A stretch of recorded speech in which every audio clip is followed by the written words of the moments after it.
That is awesome. I don't know how many of you were in that gigantic line waiting to get back on the boat, but it was fun to say hi to a bunch of you. And I don't know if you shared it with your teams, but as you saw, Autumn Calabrese was nice enough to help me go gather over 100 trinkets and souvenirs yesterday from the port, where we were getting ready to recognize the top 100 coaches getting Success Club points between, well, really, while we're on this cruise, we're giving an incentive to anybody who's not here to still stay proactive, still be getting after it. And they got the rest of the day today and the rest of the day tomorrow to make it in that top 100, and I'll send them a signed postcard. And I got snow globes and fridge magnets, and there was some stuff. I don't know who's buying these souvenirs, but they're not things that you should have out on the coffee table.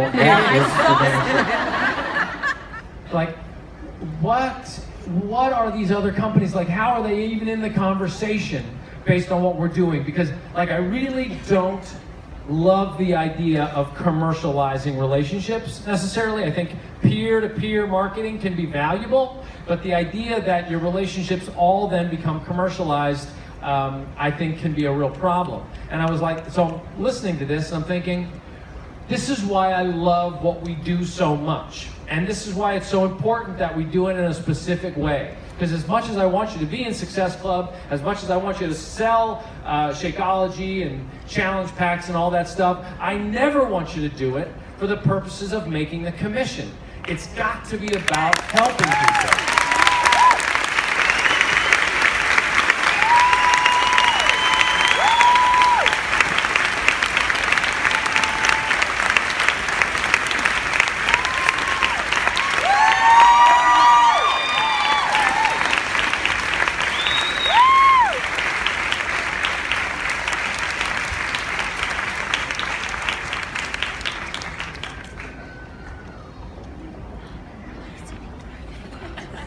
Okay, smart water.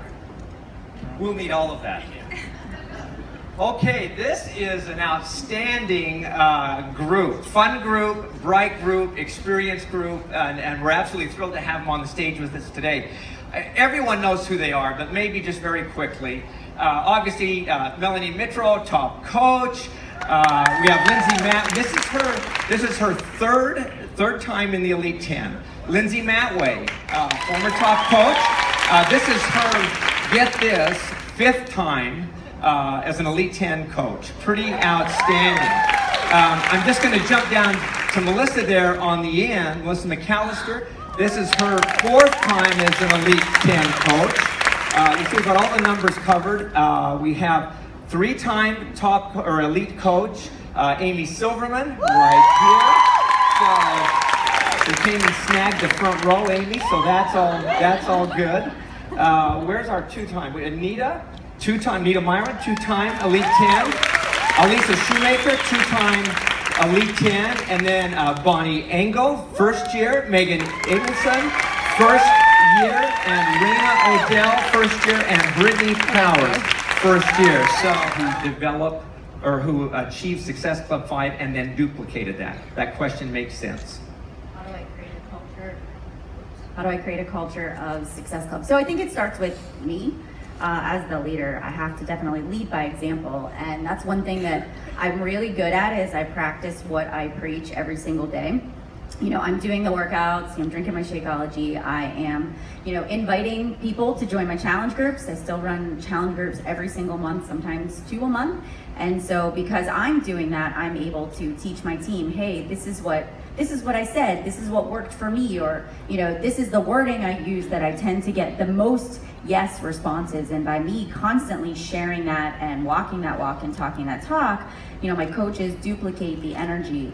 And then also too, when you hit a month where you have maybe a rough patch where you feel like you're inviting everybody under the sun and it's objection after objection, I'm able to say, hey guys, this is normal. I'm feeling the same thing. Hang in there, try this, do this differently. And so when you as the leader are constantly, in the trenches, as we would say, doing what we want our coaches to do, they're gonna follow your lead. So that for me is exactly what I do. Hey, Jeff, just as a follow-up to that, often I talk to coaches and they say, I'm bringing coaches in, but I just can't get them to do anything. And you know, and part of being an elite coach, one of the criteria by which you earn elite points is not just you qualifying for Success Club, but having your personally sponsored coaches, and particularly your new personally sponsored coaches, also qualifying for Success Club. So I'm curious, I want to point it at Bonnie. Bonnie, you know, kind of started strong. What were the things that you did to bring in new coaches, and not just bring them in, but also to get them into that Success Club activity, similar to what Melanie just talked about? Yeah, and I feel like... Right. Hello, test, 1, 2. I feel like we have a tendency as coaches, once you hit a certain level and you start to focus on, okay, now I need to be a leader, so I probably need to do things differently to try to communicate this to them. And I constantly hear kind of what Michael said, well, I'm doing the things, but I can't get my coaches to do the things too. But the most important thing is that you keep it super simple. And if you think about what are the simple activities that you did, because you're all in this room, so you all clearly hit Success Club. Think of those really simple activities that you did to hit Success Club, and then just simply recreate them for your coaches. Just share exactly what you were doing. The most important thing is to keep it simple, and it's not much more complicated than that. Everyone hears leadership, and you have to help your coaches do something, and all of a sudden we have a tendency to overthink everything, but it's really just those fundamentals shared in a way that's mirroring exactly what you're doing. How long ago? 7 years. So you've been for 7 years. 7 years, yes. One of the things that I've remarked about your business is this is your 4th time as an Elite 10 coach. You're not a coach that I would refer to as one that has achieved Success Club 100 every month. Yet you've been very consistent. You have a very, very strong organization over those last 7 years. What do you keep doing? Some people might assume that, hey, I've stopped, I don't have to invite anymore because I'm in the business, I've established myself. So what does your daily routine look like to achieve Success Club? And do you leave it there? Daily routine for me to hit Success Club? Or,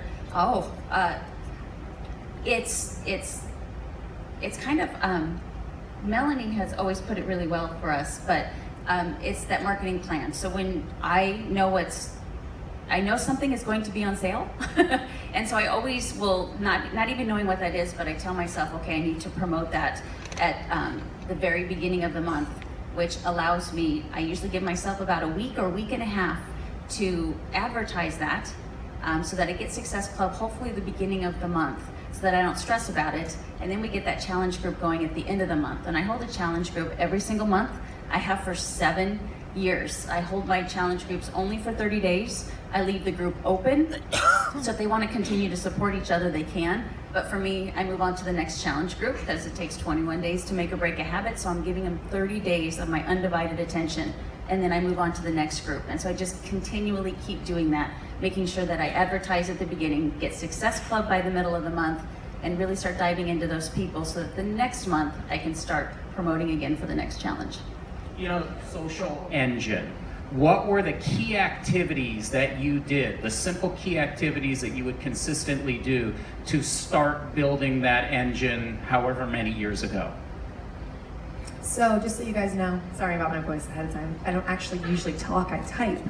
So come to find out, I don't have much of a voice. But I started out my Facebook with 126 friends. I remember going back through my timeline and it actually told me how many I had. And I didn't have people that, you know, really followed my journey with the fitness side, a bunch of dudes basically, and I knew that wasn't my niche market. But I would say like the number one thing that I did really well in the beginning is deciding who I wanted to be a part of my team. Coming from like a hospitality world, you never got to choose who you worked with. And so I worked with a lot of people I didn't really like. And I decided with this is my first opportunity that I get to pick who I work with. And I think oftentimes with coaches, they are like so worried about not attracting people that they're like, I'll take anyone, just please join my team. You're convincing them to join. And so I decided to create like a brand of what I wanted my team to look like. Who was I speaking to? And I didn't necessarily have those people as friends yet. So for me, it was women who were where I used to be, even before I ever had done P90X. So a new mom who had lost herself in the whole pregnancy and maybe felt out of control. You know, she thought that, well, okay, I'm a new mom, but what else am I? Who am I? And so I would speak to that person with my Facebook wall and my post, but then I also started to think, where do they hang out? So when I was going through my pregnancy, I don't know about you guys, but I was the first of all my friends to get pregnant. And so I would go on these different message boards and I would make friends with some of those people. And so I started to ask them, hey, are you guys on Facebook at all? And some of them would send me their link and I would request them. Or I would think, okay, what do new moms do? We get our babies photographed. So I would go to photographers that specialized in family photos or that specialized in newborn photos. And I would see all the new people that they were putting on their wall every day of their cute, adorable baby photos. And it's easy for me to give a great compliment on an adorable baby or a sweet family, and then friend request that person and say, hey, I saw you shot with Sandra last weekend. How was she? I was considering shooting with her as well in the future. And that's an easy conversation starter. And I knew that that person likely is in the same place as I was. I also joined a mom's church group at my church locally, and then I also joined moms groups on Facebook that had nothing to do with anywhere locally, because I knew I also am an introvert, so I don't want to be meeting face to face all the time. I was never going to be the girl that goes on meetup.com and goes on stroller rides. That's just not who I am. So come to find out, there's lots of moms just like me who didn't want to be face to face with people. They wanted to be face to face with their little girl, and that little girl over there, I got to, use as my way to connect with people and other moms to say, like, I want to be present with my daughter. And as I started to build the business, I shared my why and who I was looking for, and that really just naturally attracted people. Where were you when you got started in this business and just kind of learning the ropes, and how did you start to build this big social engine that you have right now? Well, I was kind of one of those people that I really struggled with people. I specifically seeked out a career where I'd sit behind a computer screen. I'm actually an introvert, despite what people may think. I just have an outgoing personality, which is very different. But I had, my upline was telling us, like, whatever it takes, like, you've got to talk to at least 3 people a day. And I was a full-time student, full-time waitress. I didn't have time to sit in front of the computer all day. I didn't have a smartphone back then. Like, the internet was not what it is today. And so I would literally, I had the 3-foot rule. So if I was on the bus and you were sitting next to me, I talked to you. If we were in the grocery store and you were next to me getting veggies, I talked to you. And my goal was always to get, connected with them by the end of that 3 minutes. And I did it the old school way of just like, talking to people while I built my social media, because you guys, it's the long game. Like, social media, don't bank on it. Like, don't expect to have people knocking down your door your first 3 years. It took me like 3 years to build my social media to where it is today. And if I had waited for people to come to me for those first 3 years, I would not have been a top 10 coach my 3rd year. So, it's really important that while you're building your social media, and while you're doing all the things that Lindsay talked about, that you are getting out of your comfort zone and you are learning how to be a conversationalist. I remember, I think it was Danielle Natoni, I remember reading when I was a new coach, she made a post one time about like uncross your arms, get off your phone and look up and talk to people. And so I was like, oh, it's so simple, but like so duh. So that's what I started doing. I stopped burying my face in my phone and I started making eye contact with people and touching people and just being like a human in everyday life, and got off my phone, and lo and behold, like, people want to connect. Like, people need connection. So I mean, there's so many ways to connect with people if you're just focused on building that relationship instead of like making the sale. And I think just that, that really worked for me my first couple years until I built my social media and really figured out the whole attraction marketing thing, which was my focus, because I saw Lindsay and I was like, I want that. How do I do that? And so I just, I focused on building that following while I was hitting Success Club and building my team and doing all the behaviors that Bonnie talked about that are super simple, but you can't go into management mode. You've got to continue learning and growing. It's a bit of a numbers game. You have to invite so many people in order to have actually customers sign up, new coaches sign up. In your businesses, have you kind of figured out what that formula kind of looks like to say, I need to invite so many in order to get this many into my business? And then the second question after that is consistency. Lots of times we talk about consistency, but what does consistency really look like on a daily basis in your business? So maybe the first one, if you've got a formula for that, and then the second, consistency. Okay, so I really don't have a formula for that. I'm not a huge recruiter. So being a top 10 coach, I know a lot of times you look and you think we have to recruit a ton of people. I'm not a huge recruiter. I probably recruit about 15 coaches every month. If I could figure out how to do 40 plus, I would. Only 15? Oh my goodness, 15's a lot. Okay, well, compared to like other numbers, I really don't recruit that many. So Everyone in the room started sweating. 15. Okay, but Okay, consistency. consistency. Okay, so what does your day look like on a daily basis? For me, it's getting up, I do my devotional every morning, and then I listen to personal development, and then I read personal development as well. Personal development is what has changed my entire life. So that's really how I start my day, and then after that I go to my emails and my messages, and then I start forming relationships with people. On social media, you know, just as Lindsay had said, you know, going into those groups, I go on to different like pages, nothing having to do with fitness, and I build relationships with people there. I try to do at least 10 just forming of new people every single day. And then I go into my invites, so as you're forming people every day, you're gonna have more people that you can invite. So you kind of have this system, right, this funnel, and then I start to invite every day. And I probably invite like 10 people, sometimes 15 people a day. And then, you know, my emails, my messages. And I just think the biggest part of all of this is like my business is still, 80% of what I do is still my business. I have a pretty big team, but the 20% is then working with my team. And I think that's one thing that I just want to make really clear is that no matter where you're at, nobody is going to build your business for you. It's just still like, you know, you put the oxygen mask on yourself first before you put it on your children. It's the same thing having to do with your business. So just kind of like my little takeaway there. I think sometimes people go to Diamond or maybe Star Diamond and then you fall back because of the fact that you go into this management mode and you don't continue to build your business in the background. Okay, so you asked how many people you typically invite, what would be a good number, and I've always told my team 1 in 30 are going to probably say yes, maybe. So think about that number. So if you want to recruit higher numbers and you want to see higher Success Club numbers, who here wants higher Success Club numbers? Okay, well then 1 in 30, if you're inviting 2 a day, is that enough? No. So you need to think about, okay, I'm gonna be honest, and you don't need to do this, but in my second year I invited 30 a day. And that's a lot, but I wanted higher Success Club numbers. So I mean, that's just putting it out there.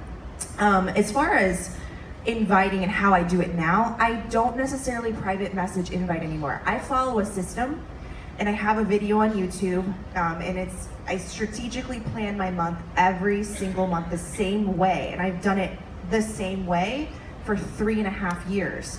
And I promote certain things every single same time every month to kind of cast a net and get people interested so I can get quality conversations going. So I'm not just poking in the dark, inviting people. And sometimes you guys, you have to understand when you are doing this in the beginning as a new coach, it may not work the first 6 months. And it didn't work for me the first 6 months. But after month 7 of the same people, and then I'm actually, you know, adding to my network, they're seeing this over and over again. Oh, this new coach sneak peek. Oh, this challenge group. Oh, this free clean eating group. She's doing it every single month without fail. I'm gonna finally say yes, and I'm gonna go hop in there. And then from that, that's where I get these really quality conversations going with great people. And so I am a well-oiled machine and I don't let up off that machine at all. I stay very consistent on that. And I no longer do the 1 in 30, but I have I no longer do 30 people a day I'm inviting, but I'm talking and having really quality conversations with 30 to 40 people every 2 to 3 days. So, you know, you just finding a well-oiled machine to work with, and that takes trial and error over time. Full day, and we know that these vital behaviors are vital and you're supposed to do them every day. how do you manage to fit them into your day and stay consistent with the activity? And if it's a struggle, it's okay to say that too. It's a struggle. No, you just like tie the baby on and go. Yeah, I mean, I'm not the most organized person. My team knows that, but I make sure I get my vital behaviors done every single day and make sure that it's a priority and that all the distractions are completely turned off, because I don't have, you know, that luxury to just do it throughout the day. You know, I gotta change diapers, I gotta get snacks, you know, it's just crazy. And you guys who are moms, just, you know. So, you know, just first thing in the morning, making sure personal development, inviting, I do the same. It's funny when you got to me, like everybody else has said what I would say. I have 80% on my business, 20% on my team, and just a lot of personal conversation every single day. And along those lines, with your social media, I do actually still do a lot of personal inviting, because my social media doesn't grow unless I'm personally reaching out to people, because that's kind of how Facebook works. So again, what Amy said, don't wait for people to come to you. We're a relationship building business, and that's a huge part of this, and you have to make sure you're talking to a lot of people personally. Can I ask, did that come naturally for you? No. Or was it something that you struggled with? No. And if so, how did you get over it? Yeah, it's just kind of like that practice makes perfect thing, you know. The first invite is so awkward. It's like, so how's the weather? What are you doing today? You know? But a little tip I want to share, you know, if you're working on a like page, like I do, I've been building a like page for a long time. A very simple conversation starter is, hey, thank you for liking my page. We must share an interest in health and fitness. Do you mind if I ask you, are you working on any goals right now? So like, you're not beating around the bush, like, how's the weather, or what's your kid's name?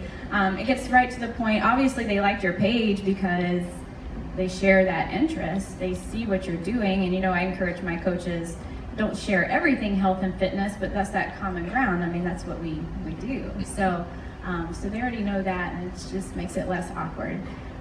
So I kind of, it's such a simple thing, but I figured it out like down the road after I got so tired of asking about the weather.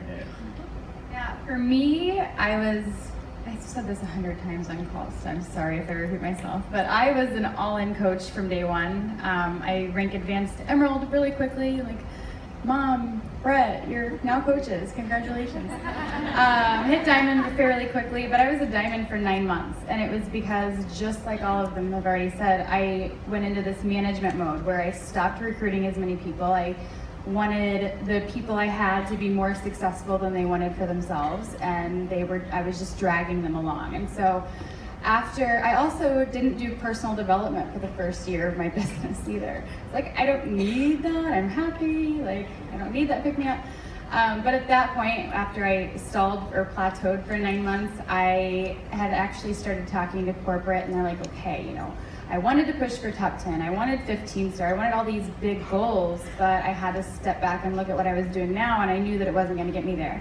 So I immediately, I think I even went up to Amy Silverman at one point and I was like, what do you do? Like, what's your secret? And she was like, I just stay in phase 1. And so that's like been my mindset since I've talked to her, just doing the workouts, drinking Shakeology, being present on social media every single day, no matter what. Buy the Wi-Fi here, like, you need to be present on social media. But then just digging into personal development and upping the number of people that I talk to. I went from recruiting, you know, 5 people a month to 15 to 20, and just by, you know, literally talking to 30 people a day, like Anita said. So just stepping up my game. So Brittany, you've achieved Elite 10, but as you consider the inviting process and using some of these programs such as Fall Classic, how has that helped you develop yourself, your team, and to be consistent in the business? So how has Fall Classic helped me? Yeah, we'll go with that. God. Still kind of like surreal. I feel like I'm living in this dream world. It's definitely a confidence booster, and for me that's huge. where I've grown the most over the last, what has it been, over a year since Fall Classic, is leadership-wise. I think I'm generally good at putting myself out there, being present on social media, inviting. I'm much more comfortable with Instagram. I didn't even have a Facebook when I started as a coach. So I was like, no, I'm not getting that. It's drama. So Instagram was more my jam, and I'll go off track here, sorry. How it pertains to my growth, I'm trying to think. I'm doing the sorry. Hey, so I think one way to think about it is you got involved in Fall Classic, and you guys just like busted loose for a month. How did you make that not just a 1 month spurt? Because you stayed consistent after that 1 month. And so how did you do that? And you've also been really strong about developing teams of people that are doing that as well. Yeah. What are the things that you focused on? What are the key things that made you be able to just keep going as opposed to just sort of go and then rest? The momentum, not letting that die down, because once that starts to back off and you lose it, it's like you're starting from scratch again, no matter how awesome you think you might be doing. For me, I know if I take a step back or let off the gas a lot, it's just kind of like, I feel like I'm, oh my God, what did I do? Even on this vacation, I'm still present on social media, but I'm still gonna go back home and be like, what? But just doing it, like they were saying, don't overthink it. Like Bonnie said on the National Wake Up Call, don't think, just do. When you're like, what do I post about today? I have no idea what to talk about. Talk about how you're incorporating Shakeology into your mom life, and how, you're not skipping meals anymore, and just be relatable with people, Talk about how, you got 3 hours of sleep last night because of a crying baby or a teething baby, but you still push play because you don't have to leave. Just post about your vital behaviors and how you incorporate them into your life. And, I started with 2 babies in the background, both in diapers, a messy house, laundry on the floor, and I realized that was much more relatable than having, a tripod and a camera. I film my workouts, with my phone propped up to a water bottle. That's how I started on social media. So it's I realized that's what people were like, you know what? Hey, she's real. She's not super glamified all the time. I don't have time for that. This is a lot of makeup right now. It's like when we were talking backstage, and Carl started off the conversation talking about how we were talking about different MLMs back there. We really were. And when I think about Beachbody and how they're so different, and one of the ways that I sell it is you have to take care of your health regardless. You need to take care of your health, and you need to be an example to other people, strangers, family, friends, coworkers. And so why wouldn't you make a business out of it? And Beachbody has strengthened every single aspect of my life. My kids are, my son, who's right over there, is a little entrepreneur because his mom is. My daughter is crazy about health and nutrition. And my husband, because I had the opportunity to be able to bring him home, our relationship is tenfold what it was before I was a Beachbody coach, because I never got to see him. Now I see him every day. But not only that, it's allowed me, high five all my ladies, huge introvert, to get out of my comfort zone and to be able to talk to, 10, 20 people in here without freaking out, because it's allowed me to let my personality shine a little bit more. And the people that start off being strangers end up becoming your best friends in this business, and you get to take this wonderful journey with them. So all the way from customers that you just happen to meet on Instagram to your children, Beachbody is just so influential and has definitely made every aspect of my life stronger. So I think, Hello, now it's on. I think the biggest time waster is thinking. Personally, I think it's overrated. I think I see a lot of people who are successful sitting around coffee, being snooty, talking about politics and thinking they're so smart, doing nothing.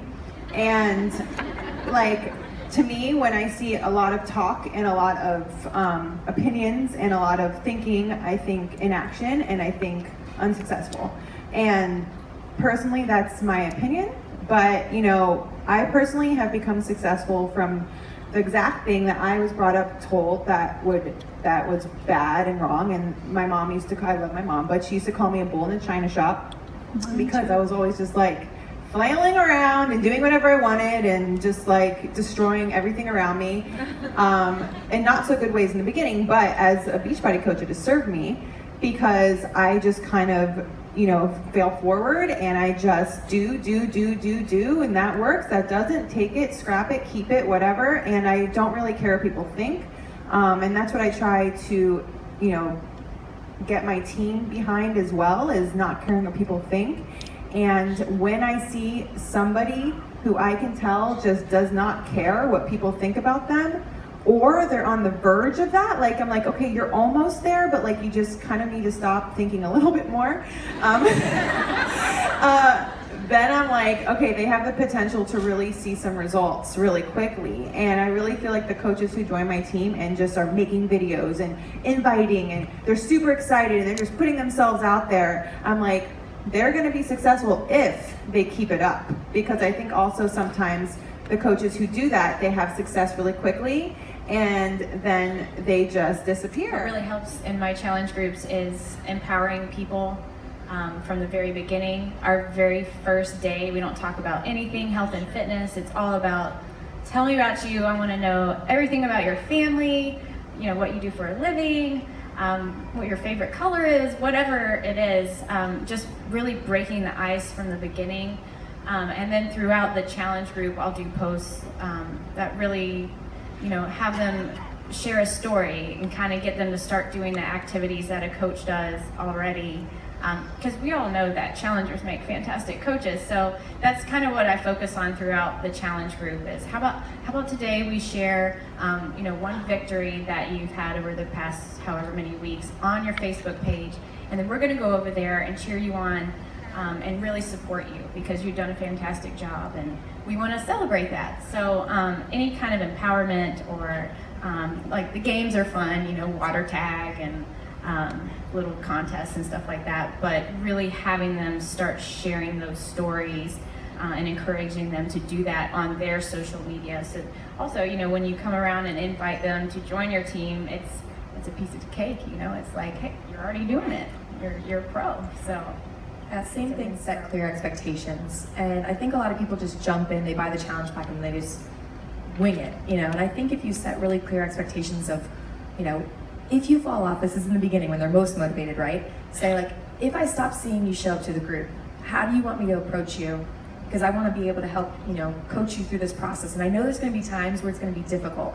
So ahead of even start date, saying, how do you want me to reach out to you? Do you want me to text you? Is there certain, do you want me to be like the Jillian Michaels type coach? Or do you want me to be like the loving Bob? You know, like which one do you want me to be? Who do you need me to be as your coach? So that you have that set expectation, and that way when they do fall off, you can say, hey, remember when we talked in the beginning and you said you wanted me to reach out to you and be Jillian Michaels? Well, I'm telling you, get your butt up and get on. I haven't seen you in 48 hours, whatever, you know, so it makes it so much easier for you to be a coach. You're not so scared that you're gonna offend them or anything like that. You set that clear expectation. And then let them pick the topics that you pick the video about. You know, I really think like, if, like what Lindsay said, putting the ball in their court and letting them know, like, if they want something, they need to ask you, like, you're not a mind reader. And like really focusing on the fact that you're there to help teach them and create those discussions and community in there. And it's not just like, you know, you teaching them, like they need to include themselves in the group and be a part of the community as well, I think is super, super important. Awesome. Jeff, just before you challenge groups, we just introduced the challenge tracker. I know Mel, just very succinctly, if you can, I know you've been a fan of it, used it. Can you just maybe talk for 30 seconds on the pros, what you've seen, how it's helped? So I've used the challenge tracker app. This is my third challenge group I've started in there so far.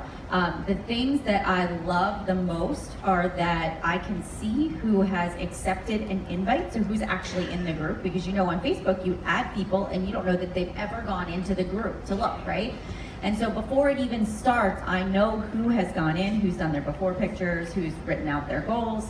But then also, I can see when they've logged in last. And so if I go to my list of participants and I see that it has been 48 hours since they've checked in, you can actually send them a message that goes directly to their inbox, their email, and they can respond back. And so then that's a great conversation starter outside of the group. If they feel uncomfortable sharing something in the group, they can share it with me through a personal message. So that I absolutely love. And I also like that I can see how many workouts, how many Shakeologies they've drank. Like I really can get a good picture as the leader of, are they being consistent, where are they falling off? And so that's helped me, I would say, with helping people to get better results is by using that tool. Fantastic. One of the characteristics that I've remarked about our elite candidates is, Nia. Sharing my life authentically. How much do you want me to say? Okay, sharing my life. Just take your camera and turn it around and face yourself and do some selfies and talk about you. Share about what's going on in your life, your challenges, your successes, your struggles. I think that's super important. If you don't put yourself out there on social media, that's kind of your storefront. You're not gonna be attracting people to your business. So yeah. I think treating my business like a business. I think a lot of people want the results that some of us have had up here, but you're treating your business like a hobby and you're not taking this very seriously. And I think so if you treat your business like a business, you've got business hours, not just checking messages here and there, but you have business hours, you have things that you do, you work from a list every single day, and legitimately treat this like it's a storefront that opens and closes every single day, and you are going to show up for it and do the activities. You're gonna have much more success than treating it like a hobby. I have two. Number one is never, ever, ever comparing yourself to someone else. And I know that it can be hard to sit there and hear someone share numbers and say, oh, I recruit this many, or I hit this many Success Club points, or I invite this many. But the truth is, you don't want to do what someone else did because you're a completely different person and you appeal to a completely different audience. And it is the biggest time waster to compare yourself to someone else, because even just the 10 of us sitting here, we're all so different from such different backgrounds, families, everything. I could never have the same success that Amy has or Lindsay has or anyone else up here because I'm not them. You want to do you, and you want to do you really, really good. And it's only going to harm you if you're looking at everybody else's papers. So keep your blinders on, and your non-negotiables every day, your 3 vital behaviors times 30, and only do you. No one else does you as good as you do. Yeah. I would say for me, since I'm such I always have 10 things going on. I'm an Aries, I'm very into multitasking. I have to have tons and tons of stuff happening. For me, just really focusing on the task at hand. I think when I first started focusing and doing what I set down to do versus the notifications and the tings and the things, and I turn off all my notifications on my phone. My phone is always black. There's no notifications popping up, always distracting me. I'm a sapphire, so I if a bird flies by, I'm like, ooh, I get very distracted. And so I remember the first time I sat down to be a focused worker and be productive, I closed every single tab except for my email, and I just went through it and I was like, oh my God, it took 10 minutes versus 5 hours. And I was able to start working faster and faster and faster and faster, and then I was able to start actually living my life and working versus being stuck on Facebook for 24 hours a day. You're on Facebook 24 hours a day because you're not productive, not because Facebook is sucking your time. Just remember that. So for me, it's probably been staying in a constant state of growth, not becoming complacent. It's easy in this business. You achieve milestones that you never thought you would achieve. Obviously the financial side of it's ridiculous, but I always want to remember the girl who I was 6 years ago, who was lost, and that's the girl that I'm speaking to, and I grow on her behalf because I know the more that I personally grow, the more I can pour into those people that I'm blessed to come across and pay that forward, and I just want to continue to be on that path with this. So I think there's two things. I think having a plan is so important. You just can't go through this business just sort of winging it. Challenge group here, Monday I'll start doing a sneak peek, next week I'll run a free group. You really have to sit down and have a game plan for your business that you duplicate every single month so you get into a rhythm that you can teach. But then also, I believe that you have to have belief in yourself. And you have to say, against all odds, against all things that have happened in my life, no matter what I look like, no matter what my shape or size is, you have to look in the mirror and say, I believe without a shadow of a doubt I'm gonna be successful.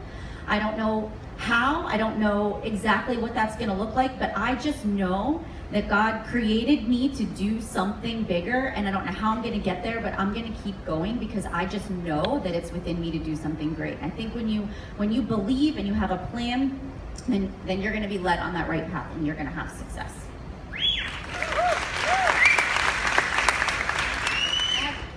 Hello?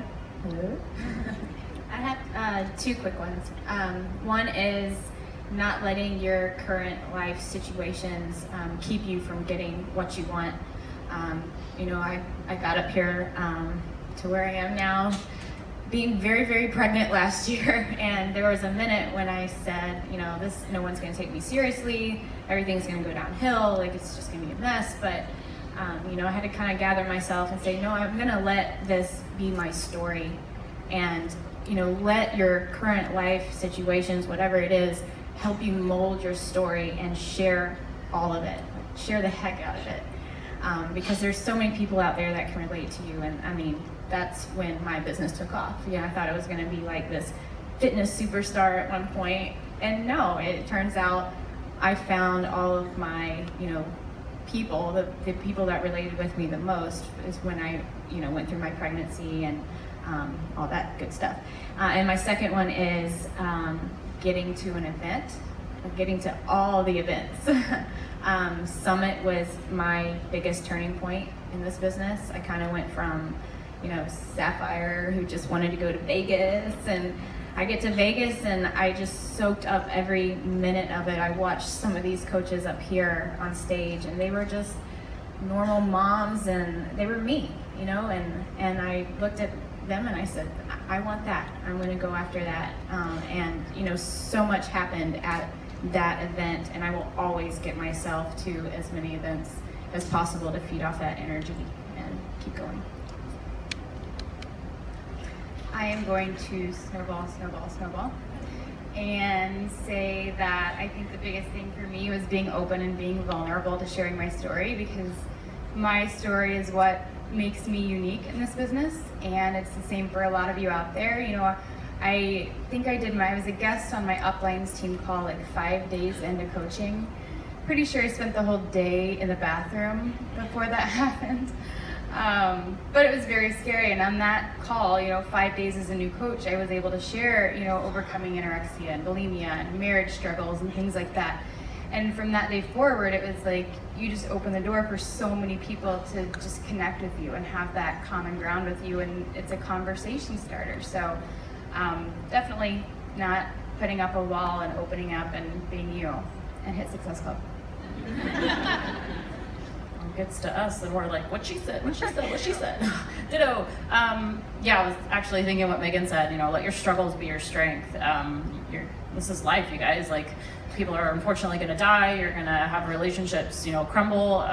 But what you can do for you, you have to work on yourself. You have to fill your cup and grow, you know, grow inside so that you can pour into others, and you can, you know, be the best friend to your, you know, team or whoever, you know, your spouse, whoever that is. Just honestly, show up every single day, no matter what. There's gonna be a lot more hard days than there are good days.